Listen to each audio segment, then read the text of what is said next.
Hi. Is America on the brink of a collapse? Is it going to be on a major economic collapse? What can we expect in the next 2021 year? A lot of us, a lot of experts are stating that America will crush like once a Roman Empire did. Have you heard of that?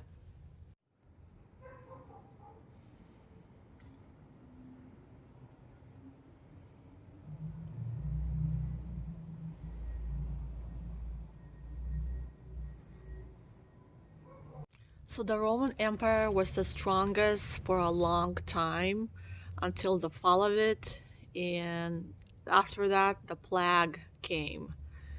The experts are stating that there is a sense of the greatness of America falling. I know President Trump was trying to make America great again for the longest time, for the past 4 years to be exact. Did he succeed? It depends who you ask. But um, I don't think he could really do much because of the politics, the people, and just the whole empire of it is fading. No matter what is done or what's happening or what is said, there's a lot of corruption and a lot of power struggle that's going around in America. And I think no matter what we do, what we say, and what happens, it's just uneventable. It will happen if it's meant to happen. So when when will it happen? Do you know when America will collapse? When will it lose its grip that it's holding to the whole world power? And when will we feel the effects of it when it does collapse? It's a question that many people want to know, especially when we look around. We kind of want to know what's going on and what will next year bring to us. Well, it may happen next year. So a lot of experts are agreeing that America seems like a country on the brink of the big collapse of civilization, on the brink of downfall. Why? There's just a lot of early signs that are going on, and there's many contributing factors that are and pushing together to have this American collapse. Here are some signs. Number one. Number one is very obvious. Disease, COVID, and all the restrictions that come with it. It was really, I guess, a very interesting year, 2020, and a lot of people have experienced a lot of problems with this disease. So this is number one that's pushing America to collapse. Number two is inequality. It's rich people versus poor people, white people versus black people. It's just a lot of um, issues with all of this that's going on right now. A lot of race issue, a lot of discrimination going on, just a lot of people complaining about it, and it's just pushing everybody into the not the right direction. It's pushing everybody into the wrong direction. So that's number two. Number three is a social unrest. A lot of people are unhappy, especially this year. There's just a lot of people, a lot of tension with people complaining and twisting all kinds of truths. And the media is showing them what to complain about. So people are just very tense and very emotional about it. So that's why there's so much social unrest. Number four is economic crisis, food issues, food shortages, and a lot of economic crisis is due to the COVID restrictions. So that's kind of all tied together.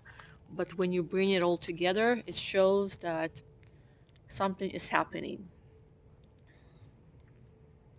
Number five is the loss of freedom, which is internet, the media, everywhere you look, they're censoring everything. They're censoring what you say, what you do, where you go, and it's like a one big snowball effect.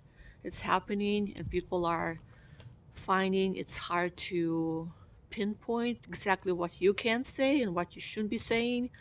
So a lot of people are just, maybe that's why there's a lot of civil unrest, because people are tired of it and they're complaining and they're unhappy.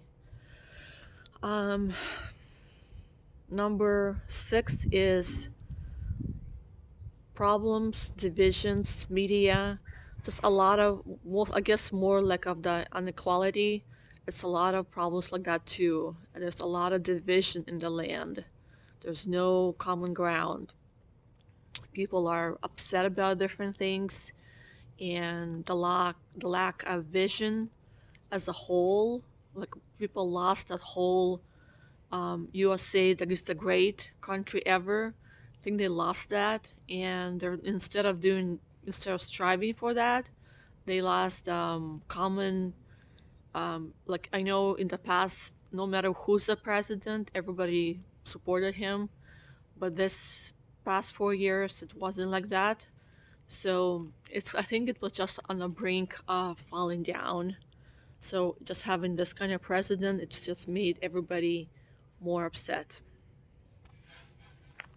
And number seven is the justice and the rule of law. A lot of things are happening that are not fair. And there's a law, and then there's a defunding the police, and there's a whole concept of what is wrong and what is right. And I think that balance kind of got torn apart. They're being punished for what is right, and they're being complimented for what is not right. So a lot of people have lost what is properly supposed to happen, and they are more. A lot of people actually are like zombies now. They just are happy to just stay home, watch TV, and not do anything at all.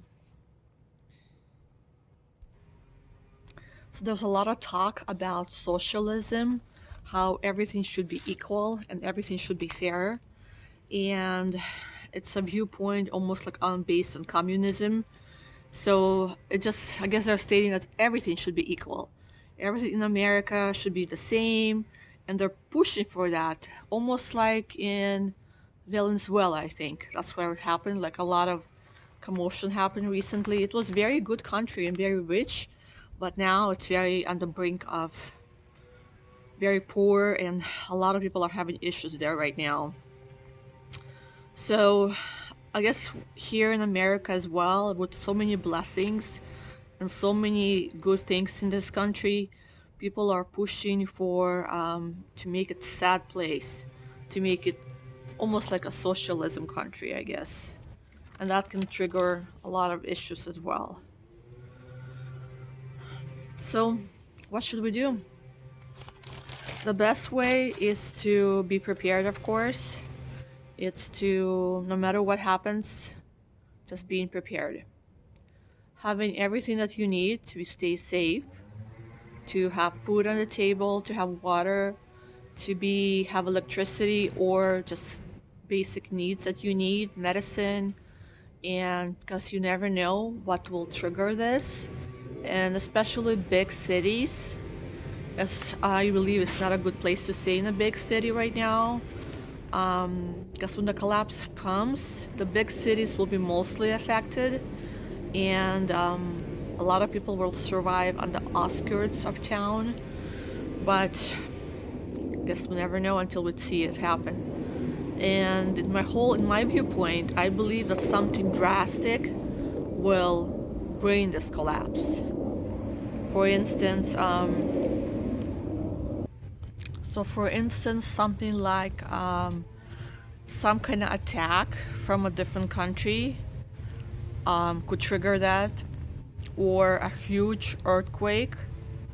If a drastic huge earthquake happens, let's see here in California, it probably will trigger something big like that. A tsunami, or even like people were talking about a planet hitting us, or even asteroid. So that could trigger something like that if everything gets shifted, and it would be hit, if we get hit by some kind of force, it will be so bad the Earth will shift, and many earthquakes, many tsunamis that will happen, and the weather patterns will change. So that could also trigger the American collapse as well. So everyone has a choice, though, how we will prepare ourselves. People say we just wish for the best, and hopefully nothing will happen in our lifetime. But I guess in conclusion, I just want to say that experts are stating that America is like a big tree. So when it's cut down and it falls down, in its place there'll be lots of little trees. So they're stating that even if America does fall down and does collapse, a lot of little trees will spring forth in America still. So America will not die. The tree will not die. It will continue to live with the young vigor. But so I guess what I'm trying to say that there's always hope. There's always hope, and with hope we have we'll pray. Especially we need to pray that everything will be okay no matter what happens. But I have a feeling that it will not get better. That people are saying that 2020 is bad, but I have a feeling that 2021 will be even more interesting. But I guess we'll have to wait and see. So hopefully those experts are right that if the tree falls, many trees will grow in its place, and a nice big forest will be in its place. Or I guess that's a good hope to have. So stay safe, stay prepared, pray, be holy, and take care until next video.